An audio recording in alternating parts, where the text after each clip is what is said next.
Hello my dear friends, இந்த கிளைமேட்டுக்கு பார்த்திங்கன்னா கோல்டு வரது ரொம்பவே சகஜம். 6 மாதத்துக்கு மேலே இருக்க குட்டி பேபிஸ்லேருந்து பெரியவங்க வரைக்கும் இந்த டானிக்கு கஷாயத்தை வந்துட்டு வீட்டிலே நம்ம எளிமையான முறையில் செஞ்சு குடிக்கலாம். கோல்டுக்கு ரொம்பவே 100% எஃபெக்டிவாக இருக்கும். நான் ஒரு பாத்திரத்தில் 1 டம்ளர் அளவுக்கு தண்ணி ஆட் பண்ணிக்கிட்டேன். இது நல்லா கொஞ்சம் சூடாகட்டும்.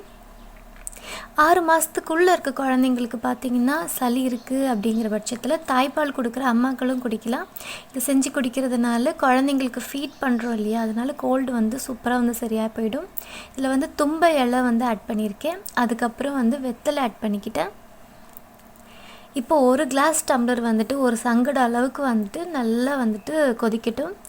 கொஞ்சமாக துளசி ஆட் பண்ணியாச்சு. இது குழந்தைங்களுக்கு ரொம்ப காரமாக அந்த மாதிரிலாம் இருக்காது, லைட்டாக தான் இருக்கும்.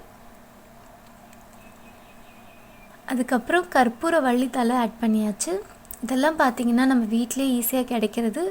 2 பல் பூண்டு தட்டி போட்டு ஆட் பண்ணியிருக்கேன். இதை கூட கொஞ்சம் மிளகு, கொஞ்சமாக சீரகம், அதுக்கப்புறம் மஞ்சள் பொடி ஆட் பண்ணிக்க போகிறேன். இது ஒரு 6 to 12 months பேபிக்கு நீங்கள் இந்த மாதிரி செஞ்சு கொடுங்க.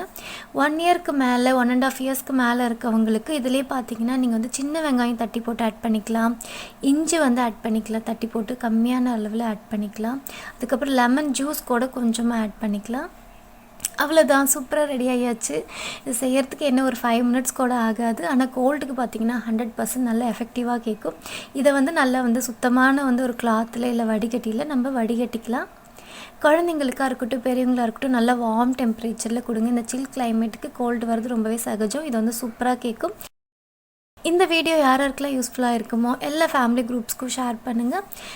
இன்னும் இந்தியன் ஸ்பைசி கிச்சனுக்கு சப்ஸ்கிரைப் பண்ணலாம், மறக்காமல் சப்ஸ்கிரைப் பண்ணிவிட்டு பக்கத்தில் இருக்க பெல் ஐக்கான் ப்ரெஸ் பண்ணிக்கோங்க. தேங்க்ஸ் ஃபார் வாட்சிங்.